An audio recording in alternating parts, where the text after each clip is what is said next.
예. 약간 오늘 찬양 인도자도 좀 바뀌고 해가지고 약간 느낌이 좀 새로운 것 같아요. 다른 교회 온 느낌이 살짝 드는 것 같은데, 너무 이렇게 뭐랄까요? 더 젊은 느낌이 좀 드는 것 같아가지고, 되게, 새로운 느낌이 듭니다. 종종 하시면 좋을 것 같은데. 우리 수고하신 우리 집사님께 우리 박수로 한번 격려하세요. 감사합니다. 우리 전환기 목사님 우리 휴가를 가셔가지고 우리 집사님 대신 찬양 인도하셨는데 재능과 또 하나 주신 은사가 있는 것 같습니다. 너무 감사했어요. 자, 우리가 은사 세미나 오늘 마지막 시간입니다. 마지막 시간인데 이제 마무리를 좀 할 텐데요. 우리가 살펴보지 못했던 그 은사 우리 9번서부터를 좀 점검하기 전에 자, 두 가지 말씀 한번 읽어보고 정리를 하도록 하겠습니다. 자, 먼저 고린도전서 12장 7절 말씀 같이 한번 읽어볼게요. 다 같이 시작. 사람에게 성령을 나타내심은 유익하게 하려 하십니다. 자, 하나님께서 우리에게 성령을 나타내셨다. 성령 하나님은 보여요, 보이지 않아요? 안 보이죠. 영이신 분이기 때문에. 근데 그분이 무엇을 통하여 나타나냐면 우리 안에 주신 은사를 통하여 나타나는 거예요. 그러니까 보이지 않는 성령 하나님이 은사로 우리에게 나타나도록. 그러니까 은사가 나타난다라고 하는 것은 우리 안에 누가 계신다는 거예요? 성령 하나님이 계신다는 거죠. 근데 중요한 건 뭐냐면 그렇게 성령을 통하여 또 은사를 나타내시는 이유와 목적이 뭐냐? 뭐하게 하시려고? 유익하게 하시려고. 우리에게 허락하시는 은사 또는 재능과 여러 가지 선물들이 많이 있는데 여러분 이것들에 대하여 우리 개인적으로도 마찬가지고 교회에 유익될 수 있도록 활용하시게 되길 주님의 이름으로 축원합니다. 자, 그리고 두 번째 베드로전서 4장 10절 말씀을 같이 한번 읽어봅니다. 시작. 각각 은사를 받은 대로 하나님의 여러 가지 은혜를 맡은 선한 청지기같이 서로 봉사하라. 자, 각각 은사를 받았다. 자, 은사는 굉장히 다양하다는 거죠. 하나님께서 마치 지체, 팔이나 다리나 머리나 몸에 여러 지체가 있는 것처럼 성도 되어진 자들에게 다른 은사들을 허락하셨는데, 자, 하나님의 여러 가지 은혜를 맡은 선한 뭐라고 얘기하고 있냐면 청지기다. 이 청지기는 비록 내가 가지고 있지만 이거에 대한 소유권이 누구에게 있어요? 내게 있는 게 아니라 하나님께 있는 거죠. 내 것 같지만 내 것이 아닌 거예요. 그래서 여러분들 주신 은사에 대하여 자랑할 필요가 없어요. 왜냐하면 이건 내가 잘나서 내 것으로 받은 게 아니라 그냥 하나님이 은혜를 통하여 우리에게 선물처럼 주셨다. 잠시 맡았을 뿐이다 라는 거죠. 근데 중요한 건 뭐냐면 자, 청지기로서 같이 서로 뭐 하라고 말씀하셨냐면 봉사하라는 거죠. 성령을 통하여 주신 은사가 있다라고 한다면 여러분 은사는 반드시 교회의 유익을 위할 뿐만이 아니라 자, 이것을 실천으로 활용하는 것으로 말미암아 여러분 봉사에 참여하시는 저와 여러분들 되시길 주님의 이름으로 축원합니다.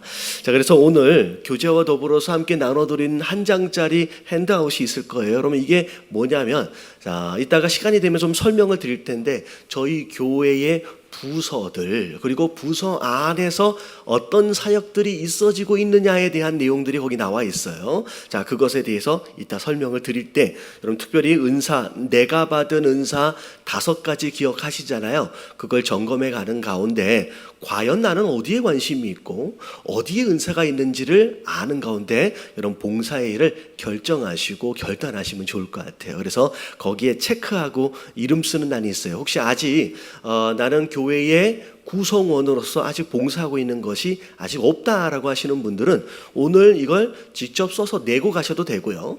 금요일이나 주일까지 고민하셔서 이제 함께 참여하시면 너무 좋을 것 같습니다. 자, 아셨죠? 뭐 하기 위해서 은사 주셨다고요? 봉사하라고 주신 거예요. 사용해야 합니다.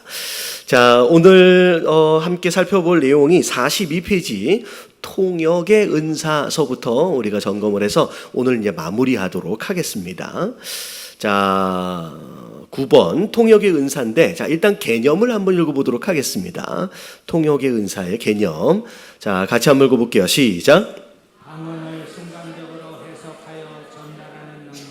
자, 우리가 지난주 마지막 부분의 방언의 은사에 대해서 함께 살펴봤죠. 하나님께서 배우지도 않은 언어임에도 불구하고 말할 수 있도록 허락하신 거예요. 말할 수 있도록. 근데 대부분의 방언의 은사는 소위 천국 방언이다라고 이야기되어지면서 내가 하고 있지만 그 뜻이 무엇인지를 잘 모릅니다. 자, 모르면서 내 안에 있는 성령 하나님이 대신 기도해 주시는 거예요. 자, 근데 방언의 은사와 더불어 이 통역의 은사를 함께 받으면 내가 지금 말하고 있는 내용을 알 뿐만 아니라 다른 사람이 방언으로 이야기하는 것을 알아들을 수조차도 있다라는 거죠. 그래서 종종 이 방언을 통역하는 것으로 인하여서 하나님께 영광을 돌리고 또 메시지를 증거하는 그런 경우도 있습니다. 근데 많은 경우는 아니라 가끔 이렇게 하나님 역사하실 때가 있습니다. 그래서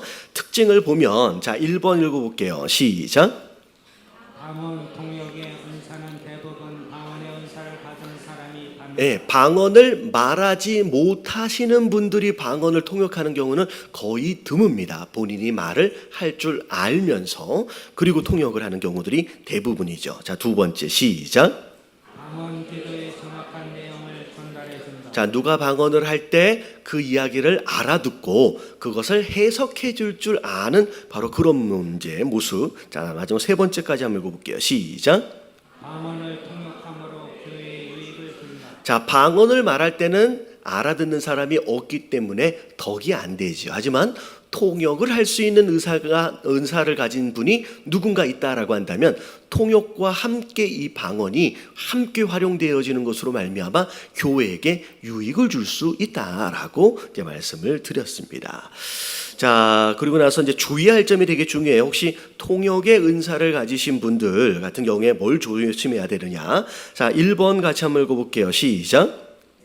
자신을 말씀과 성령으로 돌아가야 네, 이 방언을 통역하는 은사는 비교적 신비스러운 은사입니다. 그렇기 때문에 신비스러운 은사를 가진 자일수록 더 무엇을 가까이 해야 되느냐면 말씀을 가까이 해야 돼요. 그러니까 말씀을 가까이 하지 않고 신비스러운 은사를 자꾸 활용을 하다 보면 어떻게 보면 미신적인 신앙, 어떻게 보면 약간 그 무당 같은 그런 쪽으로 흘러가 버릴 가능성이 있기 때문에 반드시 말씀을 가까이 할 필요가 있고요. 자, 2번을 보니까 성경을 늘 가까이 해야 한다. 그리고 3번을 보면 같이 한번 읽어볼게요. 시작. 억지로 통역하려고 하지 말라. 예, 분명히 못 알아들었어요. 못 알아들었어요. 근데 마치 알아들은 것처럼 말을 만들면 돼야 한대요. 안 되는 거예요. 그러니까 은사는 하나님의 필요를 따라 주셨기 때문에 은사가 있더라도 들리기도 하지만 때로는 안 들릴 수도 있어요. 안 들리면 그냥 뭐라 그러면 돼요. 그냥 안 들린다라고 겸손하게 인정하면 되죠. 근데 마치 들리는 것처럼 꾸미기 시작하면 이때부터 이제 죄짓기 시작하는 거죠. 자, 4번 다 같이 시작. 교회의 덕을 세우기 위해 담임 목회자의 지도에 순종해야 한다. 예, 반드시 비교적 신비스러운 좀 일반적이지 않은 은사를 받으신 분들은 누구의 코치를 받아야 돼요?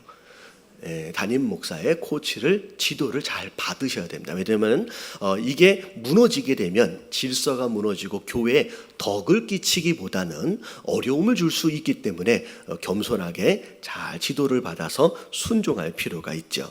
자, 특별히 이 방언과 통역의 은사를 가지신 분들은 이제 기도 관련한 사역들을 하시면 좋을 것 같고요.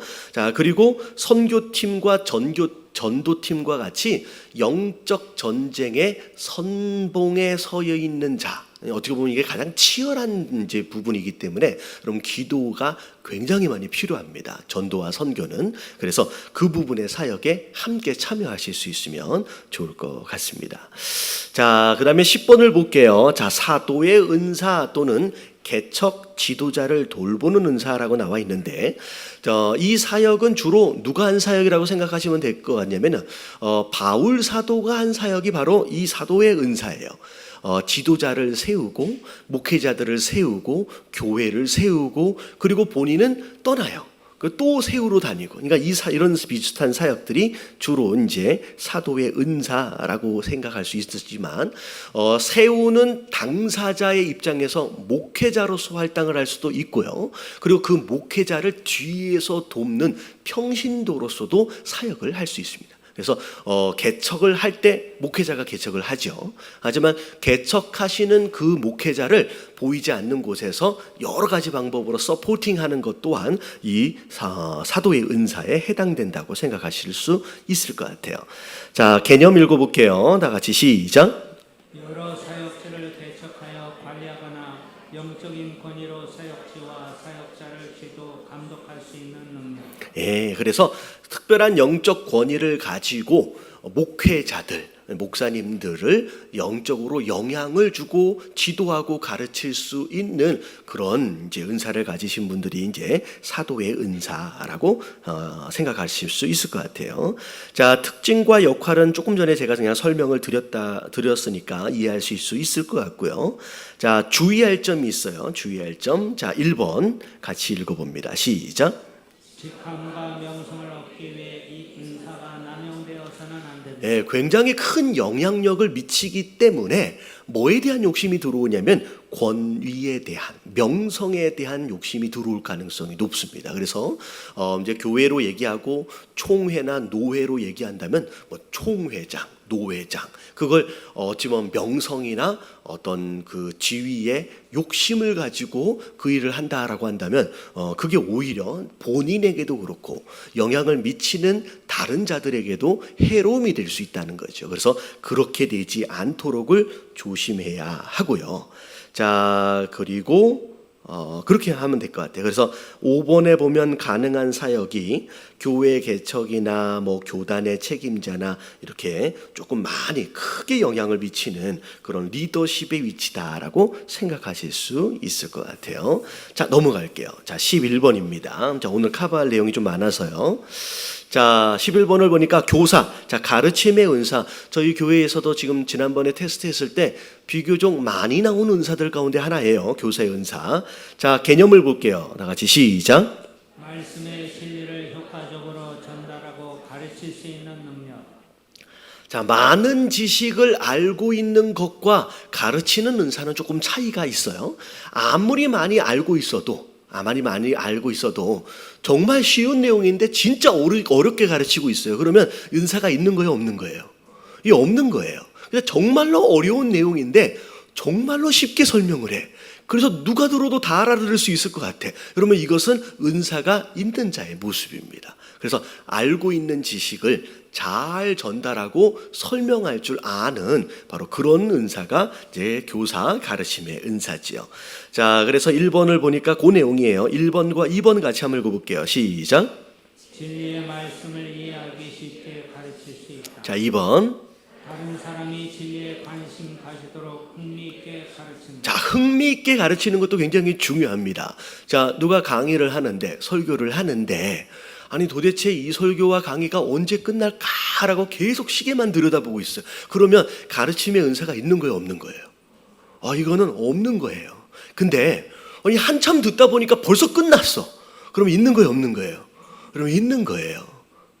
그럼 이런 은사가 굉장히 필요하죠. 그래서 특별히 교사, 목사인 입장에서 이 은사를 받는 게 너무 중요해요. 그래서 설교를 어떻게 보면 1시간짜리 설교인데 10분처럼 들릴 수 있게끔 흥미도 가지고, 그리고 들었을 때 그렇구나라고 이해가 되어질 수 있는 은사가 바로 요 은사입니다. 그래서 혹시 우리 교회 안에서 목장 리더나 아니면 교사나 목회자의 직분들을 가지고 계신 분들 같은 경우에는 여러분 이 은사를 사모하십시오.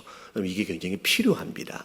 자, 주의할 점이 있어요. 주의할 점. 자, 1번 다 같이 시작. 연구와 준비하는 데 꾸준한 투자를 해야 한다. 예, 투자해야 돼요. 그러니까 가르치는 은사만을 믿고서 공부하지 않고 연구하지 않으면 그 사람은 머물러 버려요. 성장하지 못합니다. 그래서 내가 가르쳐야 할 은사를 마음껏 활용하기 위해서 말씀을 더 배우고 공부할 줄 아는 그런 노력들이 필요하다라는 거죠. 자, 그리고 2번 같이 한번 읽어볼게요. 시작. 비판을 받을 때 위협이나 굴욕으로 받아들이지 말고 창조적 긴장감으로 받아들이라. 굉장히 멋있게 글을 쓴 것 같아요. 이게 뭐냐면 가르치는 자의 입장에서 거꾸로 가르친 내용에 대하여 비판을 받을 때가 있어요. 그러니까 예를 들어서 뭐 목사님 저는 그렇게 생각하지 않는데요. 뭐 이런 이제 상황들, 그런 상황들이 있을 때 그것에 대하여 뭐야 하면서 공격적으로 반응해 버리면 그 사람은 더 이상 성장하지 못하죠. 왜 그 사람이 왜 그것에 대해서 인정하지 못했을까? 비록 하나님의 말씀임에도 불구하고 받아들이지 못한 이유가 뭘까라고 하는 것을 겸손하게 듣고 고민해 보자는 거예요. 그러면 고민하고 연구해 보면 이 사람이 이해할 수 있게끔 또 소화해낼 수 있게끔의 설명들을 개발할 수 있거든요. 자기 성장이 가능한 거죠. 그래서 가르치는 자나 리더십에 있으신 분들이 이런 식의 도전이 있어질 때 이걸 굴욕이나 창피하게 여기지 마시고 그것을 극복하기 위한 연구와 노력들을 하게 된다라고 한다면 더 성장할 수 있는 계기가 될 수 있다라는 거죠. 자, 그리고 3번 같이 한번 읽어볼게요. 시작. 진리를 가르치는 지식의 한계를 뛰어넘는 성령의 사역인 이 명심. 자, 가르치는 은사만을 믿고 그리고 공부하는 것만으로 멈추게 된다면 성령의 역사하심이 없어요. 그래서 반드시 가르치는 자는 공부와 연구와 더불어 또 재능과 함께 하나님께 기도해야 합니다. 하나님 감동을 주시고 인도하심을 달라고 기도할 필요가 있고요. 그리고 가르치기 전에 항상 뭐 하는 자세? 배우는 자세. 그래서 공부하고 연구하는 습관과 노력들을 멈추지 않아야 계속 발전할 수 있다라는 거죠. 그래서 주로 이 은사를 가지신 분들은 목장의 리더나 가르치는 교사 이런 일들의 사역을 함께 할 수 있습니다.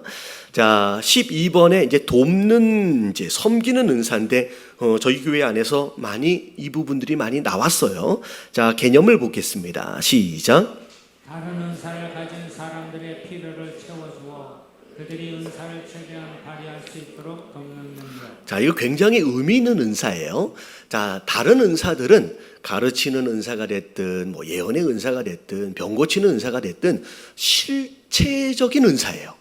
실제로 활동이 가능한 은사예요. 근데 돕는 은사는 오히려 보이지 않는 곳에서 가르치는 은사를 가진 자들이 더 잘 가르칠 수 있도록 뒤에서 서포팅하는 거예요.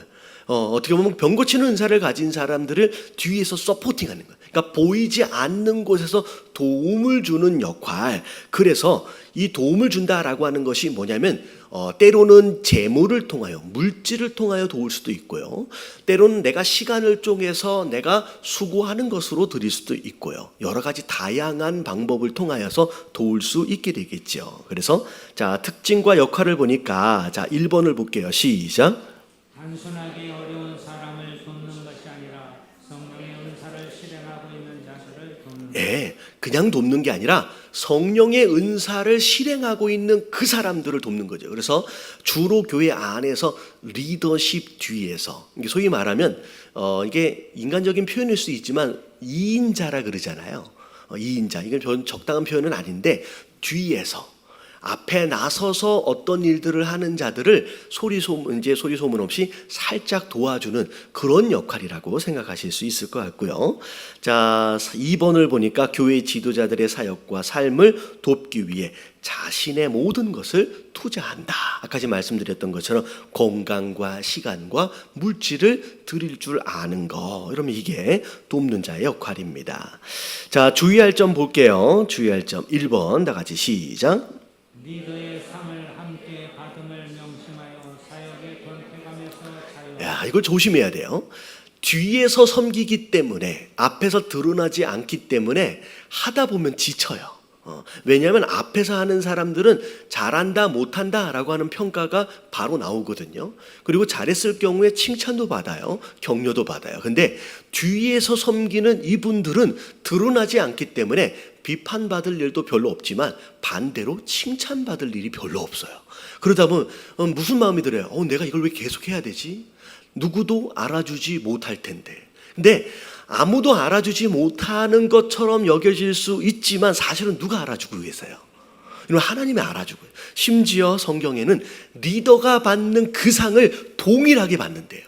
그러니까 앞장서서 나서서 한 저 사람은 오히려 사람한테 칭찬과 격려를 먼저 받잖아요. 근데 나는 못 받았어요. 오히려 이분보다 뒤에서 돕는 이분이 훨씬 더 상급이 클 수 있다라는 거죠. 그래서 아무도 못 알아준다고 해서 그러면 실망하지 마시고 누구는 알아주세요. 하나님은 알아주신다. 그리고 리더와 함께 같은 상을 받는다라고 여러분들 여기시면서 여러분 권태기를 극복해야 합니다. 자, 그리고 마지막 네 번째 같이 한번 읽어볼게요. 다 같이 시작. 이를 가리지 않고 도와주는 것보다 규모 있고 질서 있게 도울 수 있는 방안을 연구하라. 자, 이게 무슨 내용이냐? 주로 돕는 은사를 가진 분들이 가진 성격이 안정형이에요. 우리 교회에서 안정형 만행이 나왔거든요. 성격이 안정형이에요. 안정형에 계신 분들이 주로 막 드러나는 걸 싫어하기 때문에 뒤에서 조용히 돕는 일들을 잘 합니다. 그렇기 때문에 이 안정형의 특징들 가운데 하나가 뭐냐면 누군가 무엇인가를 부탁을 하면 노를 해요, 못해요? 노를 잘 못해요. 그렇게 거절을 못하기 때문에 자꾸 누가 부탁했을 때 계속 예스를 하다 보면 지나치게 많은 책임을 맡게 됨으로써 어떻게 보면 굉장히 힘들어질 수 있다는 거죠. 질서가 무너진다는 거예요. 그래서 이 돕는 은사를 가지신 분들이 규모와 질서가 있게끔 도울 수 있게끔 그렇게 이제 해야 한다라고 이제 이야기하고 있죠. 자, 그래서 돕는 은사가 바로 그런 은사예요. 자, 13번으로 올게요. 자, 주로 다스림의 은사 또는 관리, 행정의 은사라고 얘기를 하는데, 자, 개념을 먼저 볼게요. 자, 개념. 자, 다 같이 시작. 공통의 목적이 성취되기 위하여 목표를 세우고 조직화하여 사람들을 인도할 수 있는 능력. 자, 리더십을 가지신 분들, 특별히 뭐 담임 목사나 이렇게 교회 안에서의 어떤 부서를 맡은 리더십들 같은 경우에는 이런 다스림의 은사를 가질 필요가 있습니다. 자, 이건 뭐냐면 계획을 잘 세우는 거예요. 계획을. 그리고 세워진 계획이 실현될 수 있게끔 사람들을 각각 재능과 은사를 따라서 적재적소에 배치할 줄 아는 은사가 다스림의 은사예요. 근데 그렇기 때문에 리더십이 필요하죠. 이 사람은 이런 능력이 없는데 엉뚱한 사람을 엉뚱한 자리에 넣어놓게 되면 그 사람은 힘들고 지치고 또 계획대로 진행이 안 되겠죠. 그래서 리더십을 가지신 분들이 다 이런 이제 은사가 필요합니다. 자, 1번을 보면 자, 특징과 역할 1번 같이 한번 해볼게요. 시작. 공통된 비전을 이루기 위해 계획을 세우고 사역을 조직할 수 있다. 자, 아까 지금 설명을 드린 바로 그 내용입니다. 자, 주의할 점을 좀 보면 될 것 같은데, 자, 첫 번째 보니까 분명한 목표가 무엇인지 늘 확인해야 하고, 자, 2번 같이 한번 읽어볼게요. 시작. 상 행정이 되지 않기 위해 현장 사역자들과 늘 대화의 장을 이게 가장 상위 리더십에 해당되어지기 때문에 소통할 줄 아는 노력이 사실 필요합니다.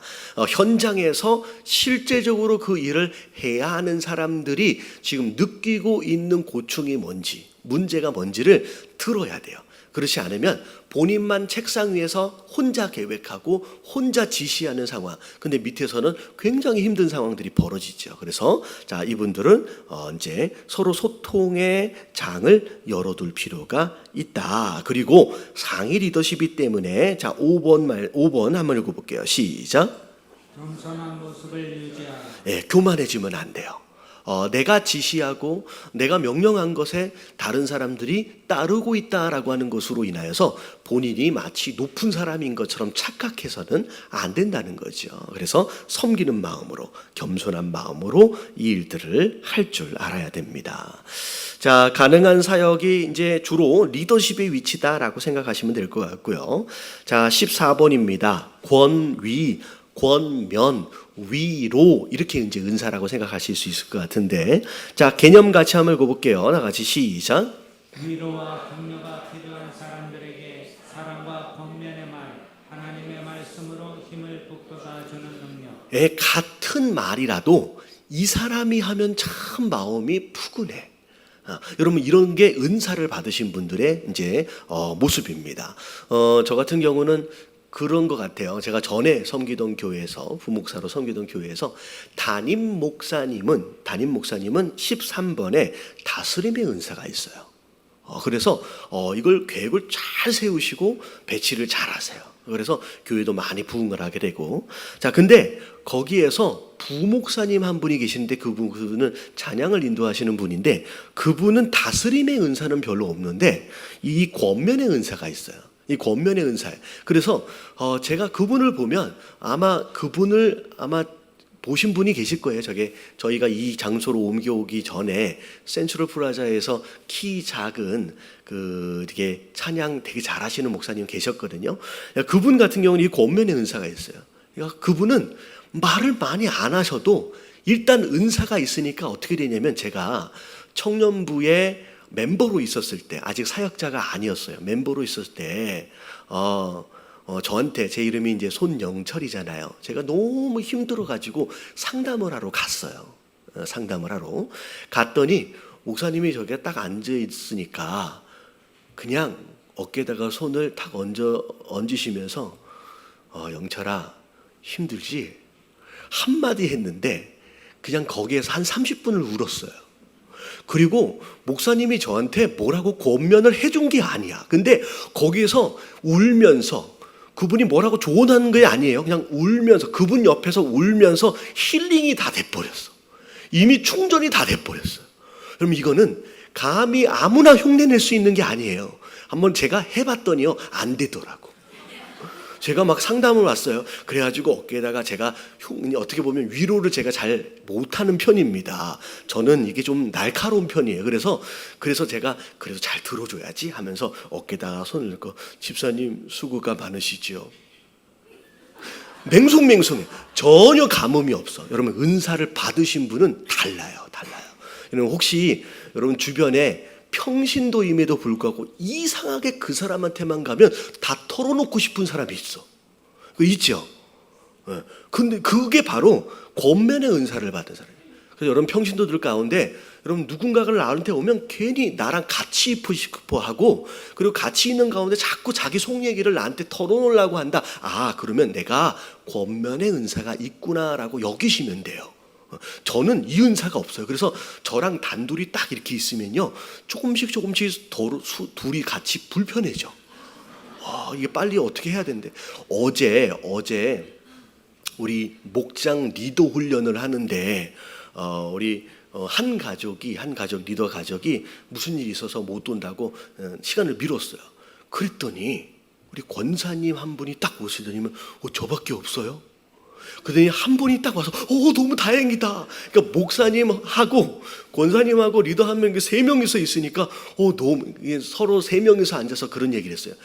당신이 안 왔으면 난 너무 힘들 뻔했다고. 그러니까 제가 권면의 은사나 위로의 은사가 있으면 제 옆에 있는 것만으로 되게 편할 수 있을 것 같아요. 근데 어찌 보면 저는 이 은사를 제가 사모하면 좋은데 저는 그쪽보다는 저는 주도형의 신중형의 행정과 다스림 쪽에 그쪽의 은사가 많아가지고 이 부분은 좀 부족합니다. 그래서 목사님하고 가까이 있으면 왠지 모르게 불편하다. 이런 그 부분은 은사가 없어서 그래요.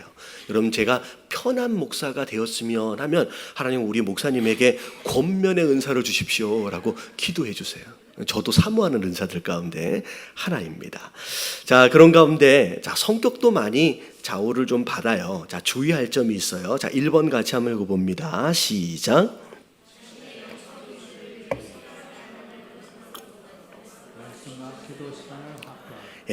자, 그래서 사람들을 만나는 걸 비교적 좋아하시는 분들이에요. 그렇기 때문에 자꾸 사람만 만나는 그런 사역의 형태에서 오히려 말씀과 기도를 조금 더 확보하는 시간들을 두는 게 좋을 것 같습니다. 그래서 이 은사는 목장의 리더 되신 분들 그리고 상담하실 수 있는 분들이 여러분 이 은사를 받으신 분들이 그쪽 사역을 하시면 굉장히 탁월하게 사역을 하실 수 있습니다.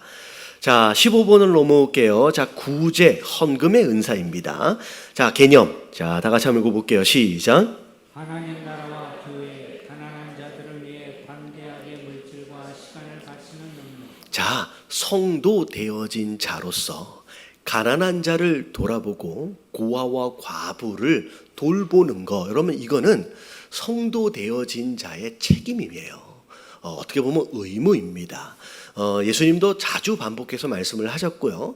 구약에서도 하나님이 굉장히 강조를 많이 하셨어요. 자, 예레미야서를 우리가 새벽 예배, 금 예배 보고 있는데 하나님이 말씀하시는 내가 너희에게 기대하고 있는 정의와 공의가 뭐라 그랬냐면 불쌍한 자를 돌아보는 것이 곧 정의고 공의라고 말씀하셨어요. 그것을 지키지 않는다. 그러면 네가 내 언약을 버린 것이나 다름이 없다라고까지 말씀하셨습니다. 그래서 사실은 구제하고 선교하는 것은 성도 되어진 자의 의무나 책임이라고 이야기하기보다는 성도 되어진 자의 증거 또는 열매라고 얘기하는 게 더 가까워요. 자, 왜냐하면 성도 되어진 자의 의무나 책임이라고 얘기를 하면 무슨 마음이 드냐면 해도 되고 안 하면 할 수 없고 하면 상급이 있고 안 하면 어쩔 수 없고 어떻게 보면 마음 가운데 책임과 의무라고 하는 단어는 자, 어떤 식의 상황이 벌어지냐면 내 선택권이 마치 그 안에 있는 것처럼의 그런 느낌이 들어요. 그래서 책임이나 의무라고 얘기하면 안 되고요. 뭐라고 얘기해야 되냐면 차라리 성도 되어짐의 증거. 성도라고 한다면 당연히 구제하고 선교하는 게 맞는 거예요. 그래서 에레미야에 보면 뭐라고 나와 있냐면 가난한 자를 불쌍히 여기지 않는 자는 나를 아는 거다 모르는 거다. 나 하나님을 모르는 거라고 얘기까지 했어요. 그러니까 하나님을 아는 자가 믿죠. 믿는 자가 성도지요. 근데 가난한 자를 돌아보지 못하고 가난한 자를 돌볼 줄 모른다 그러면 아는 것 자체가 아니다라고 한다면 성도가 아니란 얘기나 다름이 없어요. 그래서 교묘하게 책임이나 의무라고 하는 단어로 빠져갈 구멍을 만들면 안 돼요. 그냥 내가 성도라면 당연히 뭐 해야 돼요? 가난한 자를 섬기는 게 맞는 거예요. 그게 내가 성도다라고 하는 증거예요. 여러분, 성경을 보면 구약서부터 신약까지 전부 다 그 얘기예요. 심지어 예수님이 돌봐야 한다라고 하는 가난한 자에 대한 이야기를 할 때 구원과 직접 연결되어 있는 천국 하나님이라는 단어를 반복적으로 사용하십니다. 이번 지난주에도 뭐라고 말씀하셨어요? 누가 먼저 들어간대요? 세리와 창녀가 먼저 하나님 나라에 들어간대요. 여러분, 이거를 여러분 의무나 책임인 것처럼 빠져나갈 구멍을 찾지 마시고 내가 당연히 해야 할 일이구나라고 여기시면서 순종하시길 주님의 이름으로 축원합니다.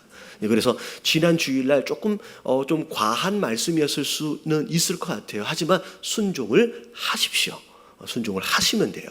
그래서 우리 교회는 무조건 우리 교인이면 매달 첫 번째 주일은 무조건 뭐 하는 날이에요?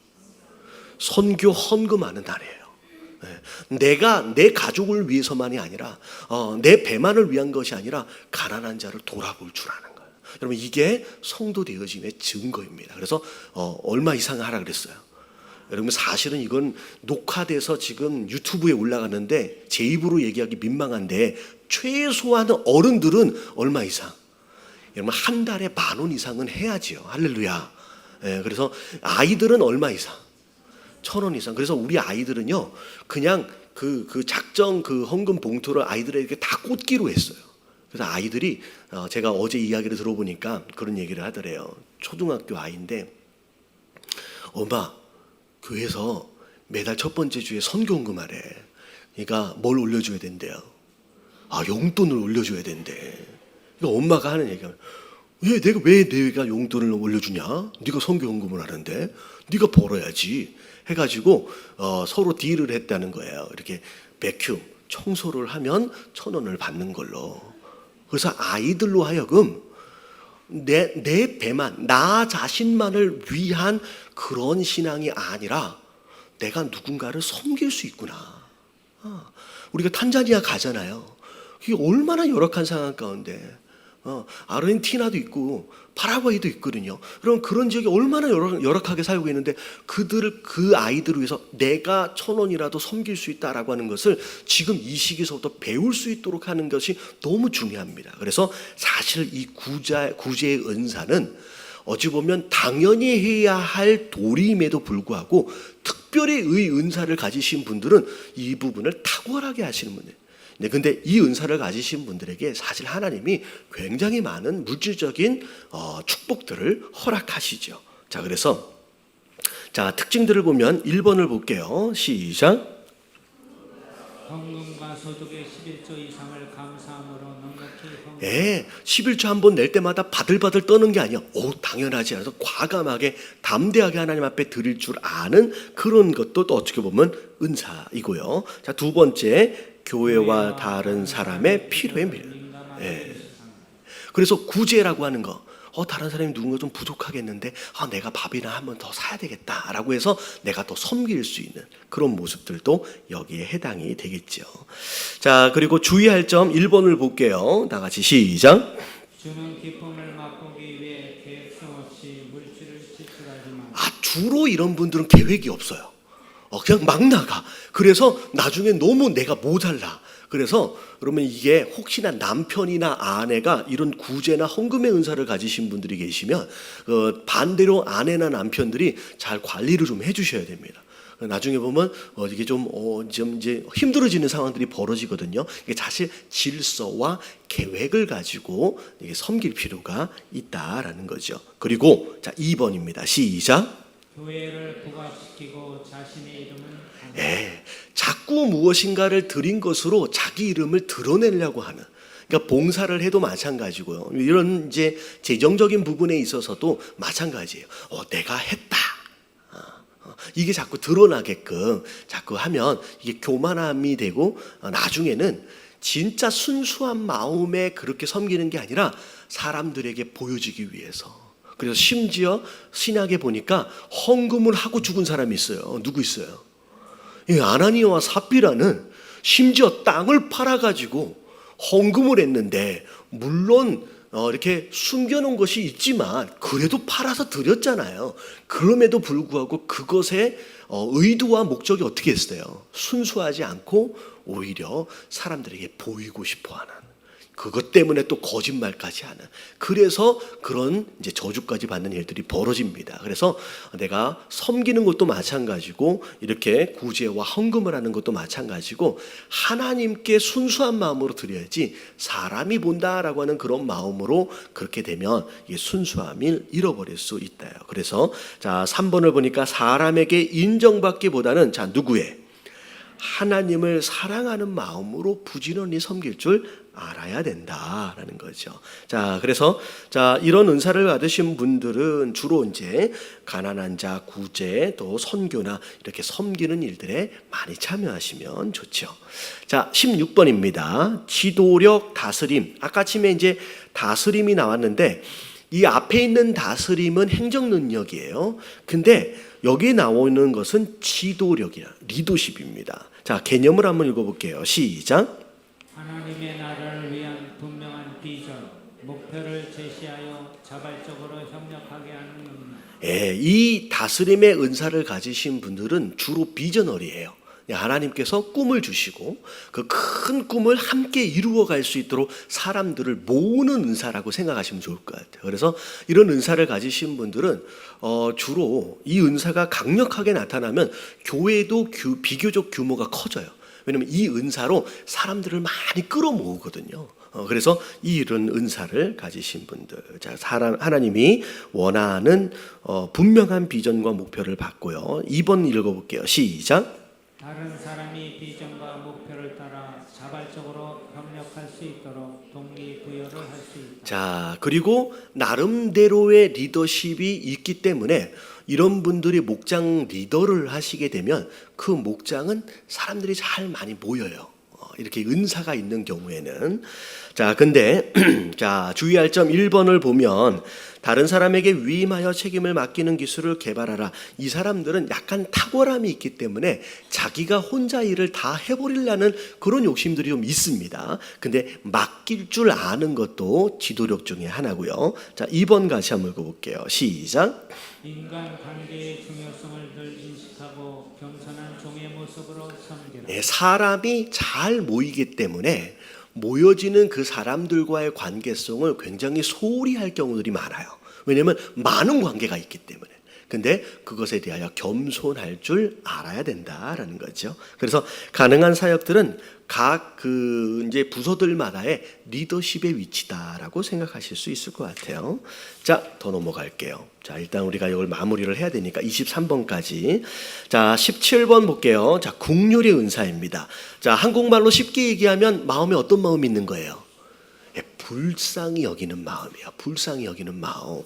자, 개념 볼게요. 시작. 고통당하는 사람들에 대하여 동정심을 느껴 자비함으로 그리스도의 사랑을 실천하는 능력. 예, 주로 어떻게 보면 돕는 은사, 구제하는 은사와 더불어서 병 고치는 은사를 가지신 분들이 이 긍휼의 은사를 함께 받으면 이 사역들이 굉장히 자연스럽게 열매를 맺어요. 근데 이 긍휼의 은사가 없이 병 고치는 은사를 가지신 분들은 이게 굉장히 거칩니다. 병을 고침에도 불구하고 별로 은혜롭지가 않아요. 그래서 하나님이 주로 병을 고치는 은사를 주실 때에 주로 어떤 분들에게 주시냐면 아주 과거에 큰 병을 앓았다든지 큰 사고로 인하여 육체적 고통을 심하게 경험한 분들에게 병 고치는 은사를 주세요. 왜냐하면 내가 아파봤고 내가 다쳐봤기 때문에 아픈 자의 마음을 아는 거예요.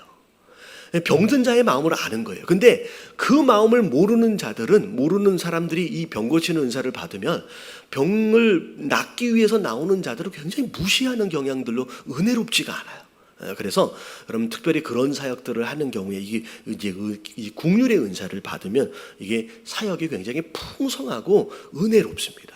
자, 그래서 특징들을 보면 자, 2번을 보면 다른 사람의 불행을 마치 누구의 것처럼 내 것처럼 누가 길거리에 앉아 있어. 그러면 많은 사람들이 그냥 아무런 느낌이 없이 지나가요. 근데 괜히 내가 그 사람한테 막 불쌍히 여기는 마음이 막 일어나.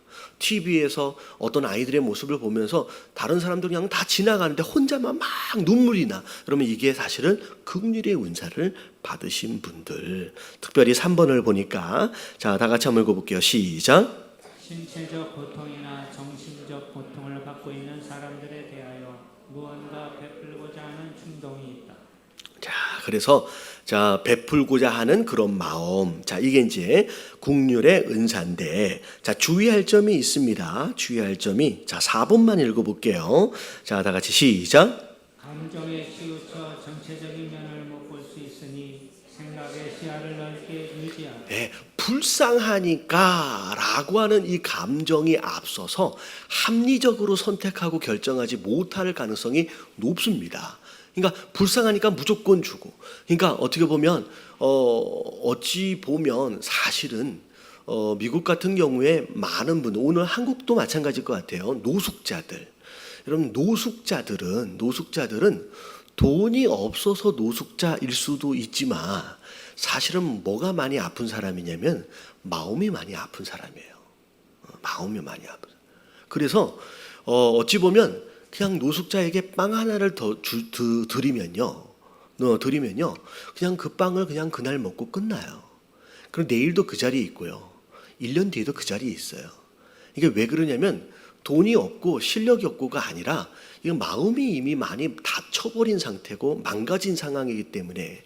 그래서 제가 아는 어떤 목사님이 노숙자 사역을 하는데 노숙자에게 밥을 먹임과 동시에 뭘 하냐면 노숙자 축구 사역을 해요. 무슨 내용이냐면 노숙자들끼리 모아놓고 팀을 만들어서 뭘 시키는 거예요? 축구를 시키는 거예요. 맨 처음에 들으면 뭐예요? 팔자도 좋지. 일도 안 하면서 누가 도와주는 거 가지고 먹고 축구하면서 놀고 앉아있네라고 생각할 수 있지만 여러분 이분이 어마어마하게 사역을 잘하시는데 왜 그러냐면 축구를 하는 것으로 서로 경쟁을 하잖아요. 그러면서 뭐가 낫기 시작하냐면 마음이 낫기 시작하는 거예요. 나도 하면 할 수 있구나. 성취감과 더불어서 음식과 더불어서 마음이 고쳐지기 시작하는 거예요. 그러면서 어떻게 되냐면 거기에서 축구에서 게임을 하고 이기고 하는 그 성취감과 어떤 것들을 배운 것을 말하면 마음이 많이 치료가 되어져서 그분들 가운데 사회로 복귀하는 사람들이 하나씩 하나씩 생기는 거예요. 그래서 신기하게 복귀한 그분들이 다시 그 축구팀에 뭘로 오냐면 섬기는 자로 와서 막 섬겨. 그래서 실제적으로 빵만 나눠주고 돈만 나눠줄 때는 그 사람들이 계속 서울역 앞에 그냥 그 자리에 계속 앉아 있는 거예요. 근데 축구팀을 만들어서 그 사역을 하니까 점점점 사회로 복귀하는 인원들이 생기고 함께 돕는 전에 노숙자였던 사람들이 같이 붙어지면서 그 일들이 활발하게 일어나요. 그러니까 이게 바로 그런 거예요.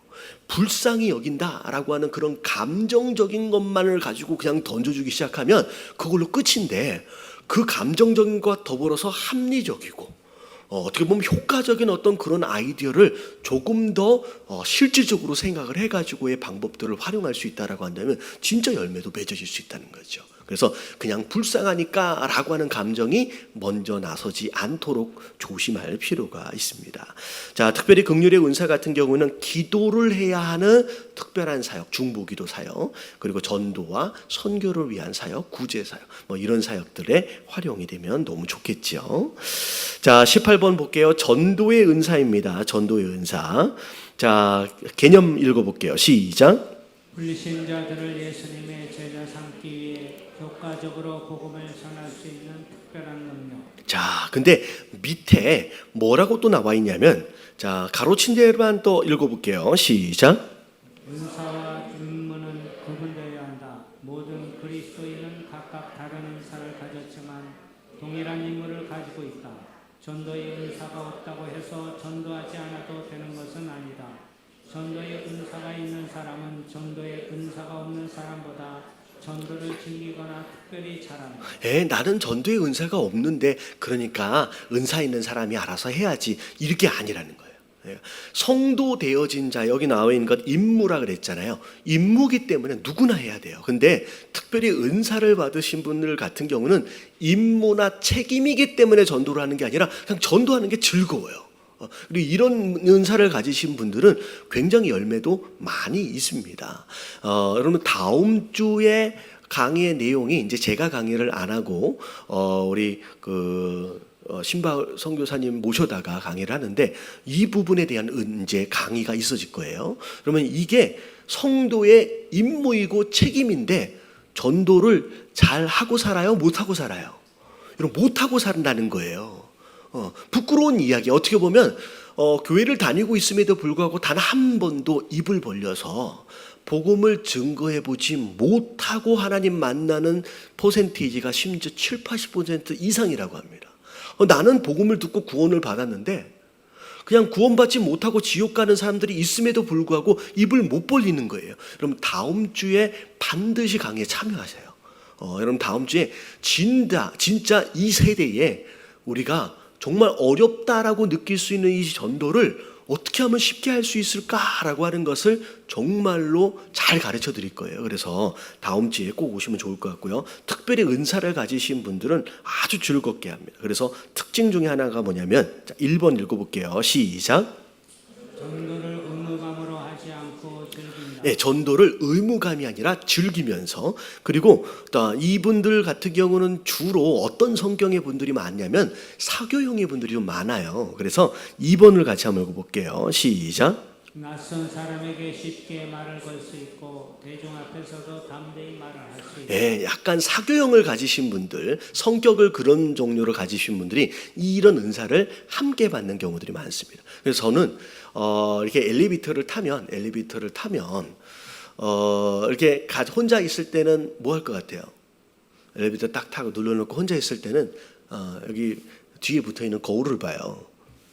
이렇게 주로 혼자 있으면 거울을 본다든지 핸드폰을 봐요. 근데 누군가 모르는 사람이 중간에 딱 타면요, 그때부터 약간 머쓱해지면서 약간 뭐라 그래요, 말도 없어지고 딴 데 보고 핸드폰 보고 뭐 이렇게 돼요. 근데 참 신기한 게 이 사교형이나 이 전도의 은사를 받으신 분들 같은 경우에는 전혀 모르는데 우리가 이제 언제 경험했냐면 7층이잖아요. 6층에 유도장이 있어요. 애들이 유도하는 애들이 타잖아요. 근데 애들인데 등치는 이만해요.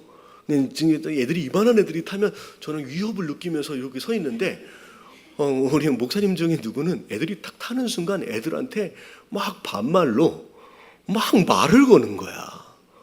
근데 애들이 그 얘기를 들으면서 막 재밌게 막 얘기를 하더라고요. 그래서 야, 이거 대단한 은사다, 대단한 성격이다, 그렇게 느껴지더라고요. 특별히 그런 사교형이나 이렇게 전도의 은사를 받으신 분들은 여러분 마음껏 활용하셔서 여러분 전도를 하십시오. 하지만 은사가 없다라고 해서 입을 다물면 돼요, 안 돼요? 안 돼요. 해야 합니다. 자, 주의할 점. 자, 2번 읽어볼게요. 시작. 나와 같이 전도하지 못하는 자들을 비판하지 말라. 야, 너는 뭐 전도도 못하냐? 라고 비판하는 자가 되면 안 되고요. 자, 4번째. 시작. 전도는 내 능력이 아니라 성령의 사역임을 이게 교만해져요. 내가 뭘 얘기를 했더니 교회 왔어, 전도가 됐어. 그럼 마치 누가 한 것처럼, 마치 내가 한 것처럼 착각한다는 거죠. 그래서 여러분 전도는 말 그대로 전도, 우리가 알고 있는 도를 어떻게 하는 거예요? 그냥 전하는 거예요. 여러분 전도를 잘 못하는 이유들 가운데 하나가 뭐냐면 전도의 데피니션이 달라서요. 정의가 달라요. 전도를 설득이라고 생각하는, 저 사람을 내가 말로 교회에 오도록 설득한다라고 생각을 하니까 전도가 잘 안 되는. 여러분 전도는 그냥 내가 만난 하나님을 전하면 돼요. 안 오면 어떻게 해요? 그냥 안 오면 많은 거예요. 또 한 번 하면 거고, 기회가 있을 때 그냥 전도하면 되지 설득한다. 그러니까 설득의 개념을 가지고 있으면 전도가 되지 않으면 실망하고요. 왜? 내가 못했으니까. 내가 설득 못했으니까. 전도가 되어져서 오면 또 교만해져. 내가 설득을 잘했으니까. 이렇게 되는 거죠. 그러니까 전도는 설득이 아닙니다. 그래서 옛날에 어떤, 지금 목사님 되셨는지 모르겠는데 장로님이 그 고구마 전도법 혹시 아세요? 고구마 전도법. 전도는 그냥 뭐 하는 거래요?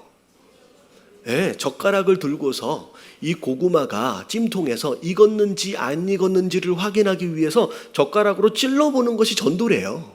그래서 내가 푹 찔렀는데 들어가 젓가락이. 그럼 뭐예요? 아싸 잘 됐다라고 꺼내면 되는 거예요. 근데 내가 찔렀는데 안 들어가. 그러면 아직 뭐 한 거예요? 아니면 아직 안 익은 거예요. 그러면 나중에 한 번 더 찔러야지 라고 하면 된다는 거예요. 근데 고구마는 어떻게 익냐면 많이 찔러버릇 하면 더 빨리 익어.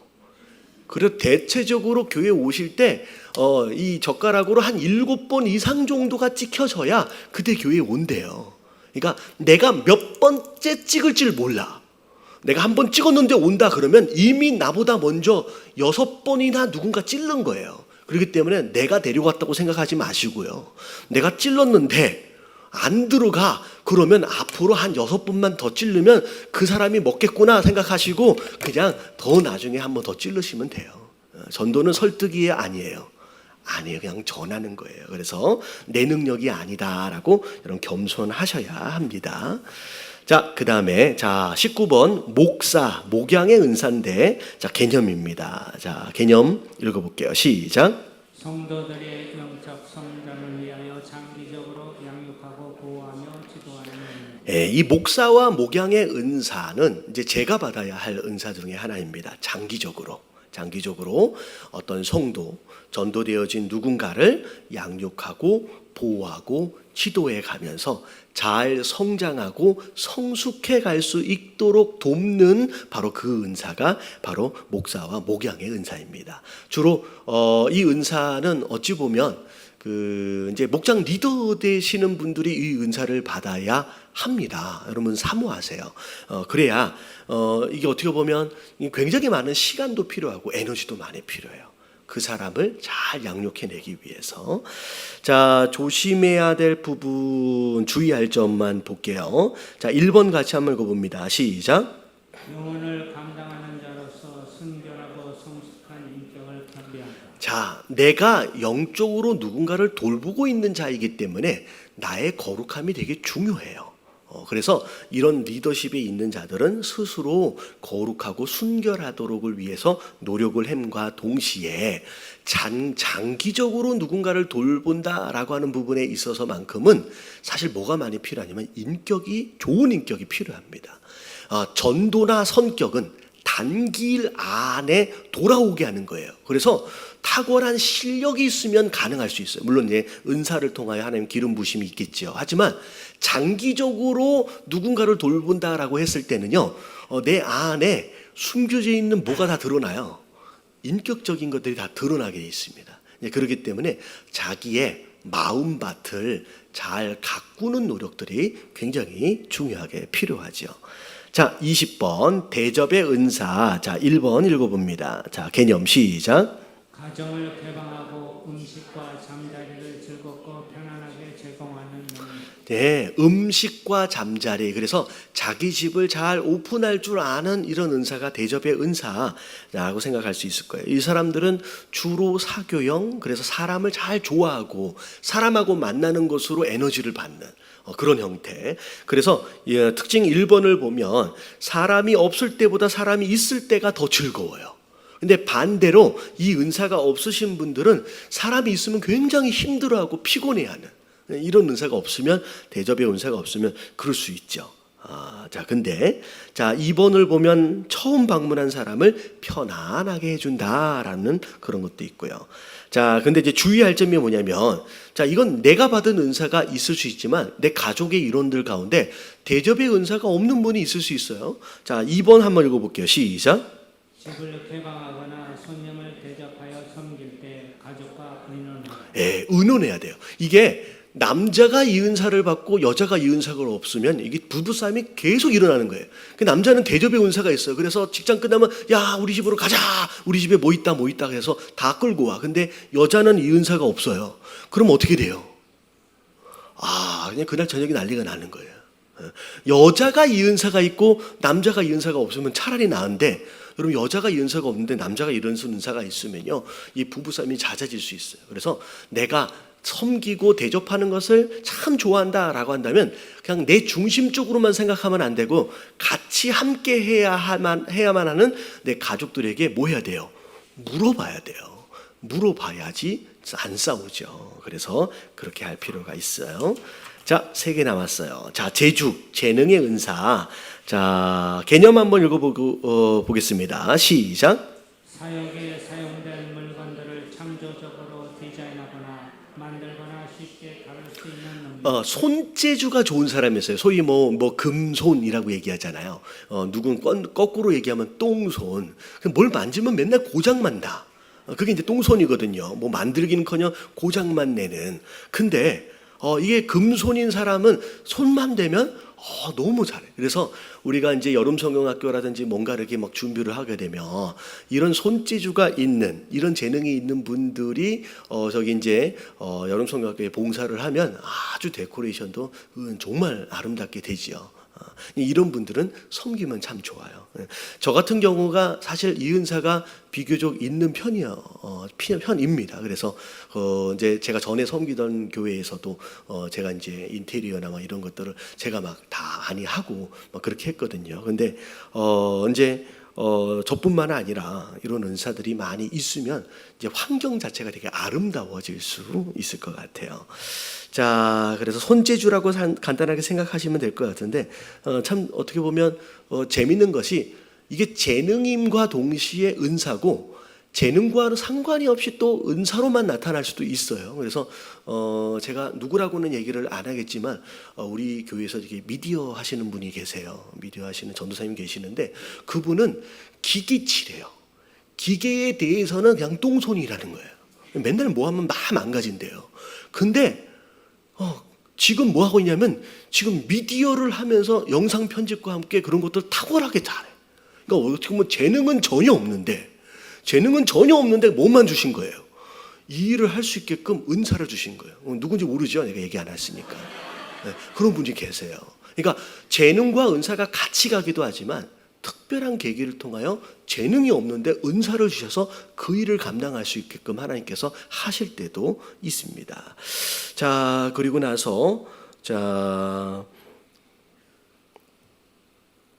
뭐 주의할 점은 뭐 교회 안에 이 은사가 사용될 곳이 많다 적다? 야, 많대요. 열심히 봉사하셔야 합니다. 자, 22번. 자, 중보기도, 도고라고 하는데 내가 아닌 다른 사람을 위해서 기도하는 은사예요. 이 은사를 받으시는 분들이 있습니다. 자, 개념을 읽어보면 자, 다 같이 시작. 다른 사람을 위하여 끊임없이 기도하여 특별한 응답을 받는 능력. 네, 특별히 다른 사람을 위해서 기도하고 싶은 마음들도 막 생기는데 그렇게 기도했을 때 응답을 받았다라고 하는 그런 메시지를 자주 듣는 거예요. 응답도 많이 되죠. 자, 근데 이런 분들은 주로 기도를 또 많이 하시는 분들이기 때문에 주의할 점이 있어요. 자, 1번 시작. 자, 주의할 점. 한다는 영적 우월감을 내려놓는. 예, 중보기도 하고 또 기도를 또 많이 하게 되면 영적으로 모이질 가능성이 높아요. 내가 다른 사람들보다 조금 더 괜찮은 것처럼 우월감에 빠져. 이러면 이거 굉장히 위험한 겁니다. 이게 교만함인데 조심해야 합니다. 조심해야 돼요. 자, 그리고 마지막. 자, 23페이지, 23번. 자, 앞에 나와 있는 재주, 예능 비슷할 것 같아요. 자, 개념을 읽어봅니다. 시작. 다양한 예술 장르로 하나님을 찬양하거나 진리를 전달하는. 예, 그래서 특별히 앞에 있는 게 손재주라고 한다면 이 뒤에 있는 예능이라고 하는 것은 노래를 잘한다든지 연기를 잘한다든지 그런 분들이 계세요. 음악적 소질.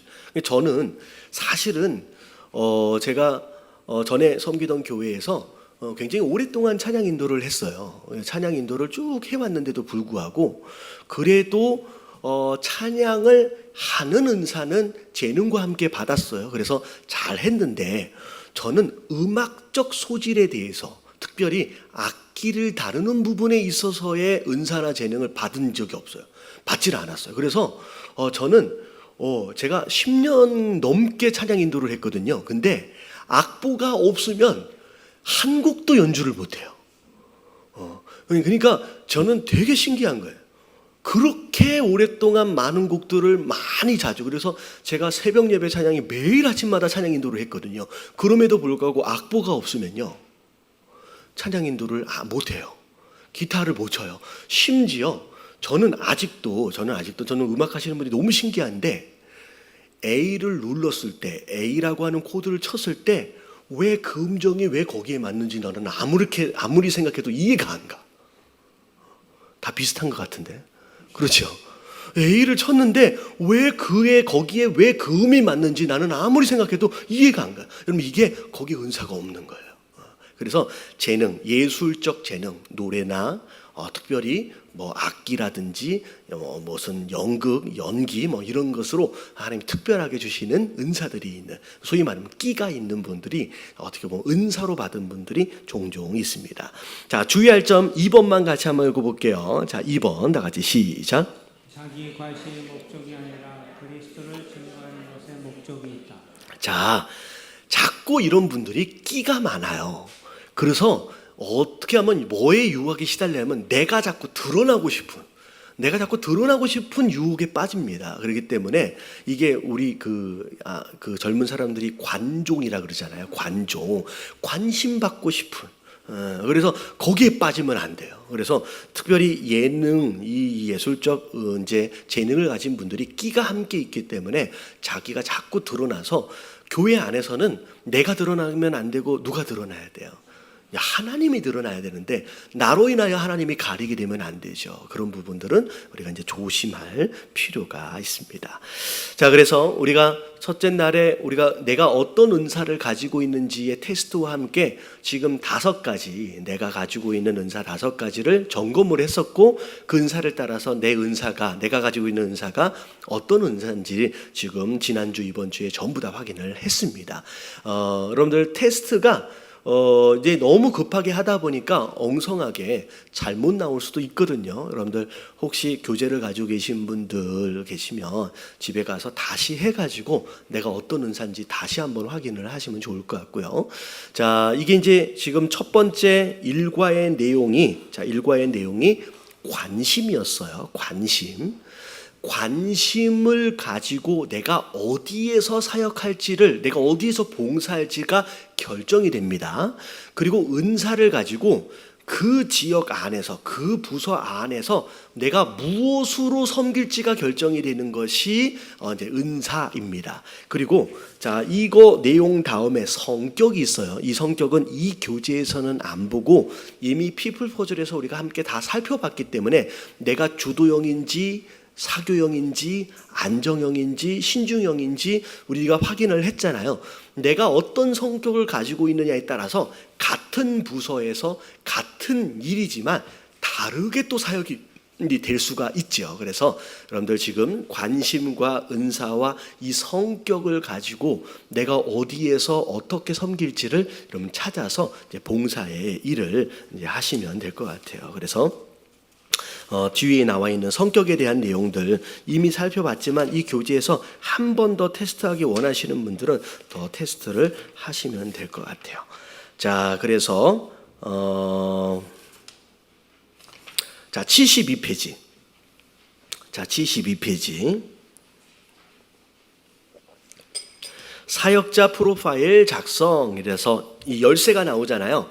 자, 첫 번째가 관심이었고 두 번째가 은사였습니다. 세 번째가 성격이에요. 그래서 여러분들이 요 내용들을 가지고서 내가 어디서 섬기면 되겠구나라고 결정을 하시면 되고요.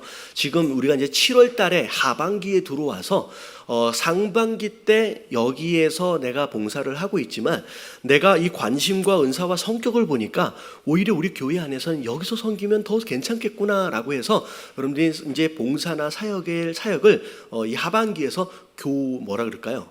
이렇게 바꾸어도 괜찮습니다.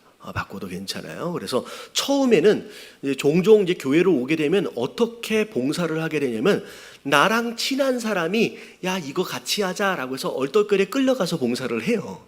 근데 하다 보니까 나는 이 부분에 관심이 원래 없고 이 사람 때문에 온 거거든요. 이 교회 적응하기 위해서 여기에서 이제 봉사를 하고 있는데 나중에 교회가 적응이 되고 봉사도 하고 있는데 오히려 내 관심은 거기가 아니라 나는 교육부다. 나는 새가족이다. 나는 다른 데다. 이렇게 내가 이제 적응을 하면서 찾아가는 과정 가운데 발견되어질 수 있습니다. 그래서 여러분들 이 이제 하반기가 이제 시작되면서 여러분 필요하면 여러분 지금 나눠드린 거기에 혹시나 여러분들이 사역을 이제 변경했으면 좋겠다. 내 은사를 따라서 관심을 따라서 변경하면 좋겠다라고 하면 여러분 이름과 사인업을 하셔서 제출을 해주시면 이제 현재 봉사하고 있는 그 부서 담당자하고 그리고 교체하게 될 그 담당자하고 서로 의논을 해가지고 조율을 할 겁니다. 그리고 아직 봉사를 안 하신 분들은 여러분 정말로 작은 거라도 한번 해보세요. 그러면 내가 이 예담교회 안에서 내가 예담교회구나라고 소속감을 느껴요. 봉사의 일을 하지 않고 예배만 드리잖아요. 그러면 그냥 왔다 갔다 하면서 이 교회가 내 교회 같은 느낌이 안 들어요. 그래서 여러분 교회는 다닌다고 구원을 받는 게 아니라 뭐 하라 그랬어요? 이런 교회가 되어야 합니다. 교회를 다닌다고 천국 가는 게 아니에요. 내가 교회가 되어져야 돼요. 철치 고가 아니라 내가 곧 교회여야 돼요. 특별히 내가 어디 소속되어 있다라고 했을 때 아주 작게나마 내가 섬기는 부분이 있으면 그 교회 되어짐을 더 깊이 있게 누릴 수 있다라는 거죠. 그래서 여러분 그렇게 하시면 좋을 것 같아요. 자, 다음 주에 우리 전도 특강 있는 거 여러분 기억하셔서 많이 참석해 주시기 바라고요.